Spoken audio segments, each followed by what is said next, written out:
আর যে করে দুষ্কৃতী তাণ্ডবে মামলা কলকাতা পুলিশের 3টে পৃথক মামলা রুজু করা হয়েছে। 3টে আলাদা থানায় স্বতঃপ্রণোদিত মামলা রুজু। উল্টোডাঙ্গা, টালা, শ্যামবাজার থানায় মামলা। কলকাতা পুলিশের 3টে পৃথক মামলা রুজু করা হয়েছে।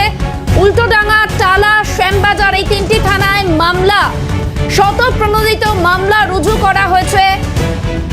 আরজিকর কাণ্ডে দুষ্কৃতী তাণ্ডবে 3টে পৃথক মামলা।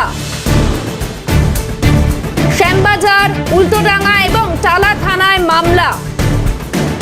টেলিফোন লাইনে রয়েছেন প্রতিনিধি অভিরূপা সাহা। অভিরূপা, বিস্তারিত জানাও।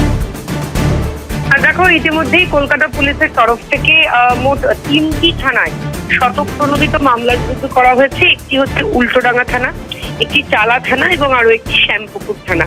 এখনো পর্যন্ত পুলিশ সূত্রে খবর যে আরজিকরে হামলার কাণ্ডে বা তাণ্ডবের ঘটনায় 19 জন গ্রেপ্তার হয়েছে, সব এখনো পর্যন্ত সব মিলিয়ে।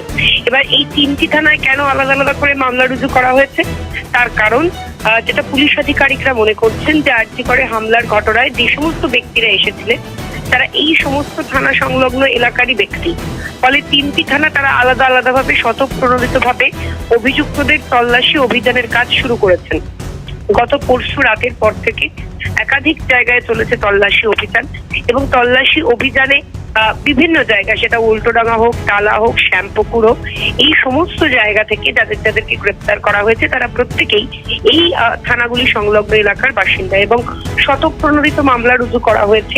একই ধারায় সমস্ত থানায় মামলা রুজু করা হয়েছে এবং পুলিশ কর্মীরা তল্লাশি অভিযান চালু করেছেন অভিযুক্তদের খোঁজে এবং বিভিন্ন ছবি যেগুলি সোশ্যাল সাইটে দেওয়া হয়েছে, সোশ্যাল সাইটের মাধ্যমে অভিযুক্তদের চিহ্নিতকরণের যে প্রক্রিয়া, সেই প্রক্রিয়াও শুরু করা হয়েছে, এমনটাই খবর কলকাতা পুলিশ সূত্রে।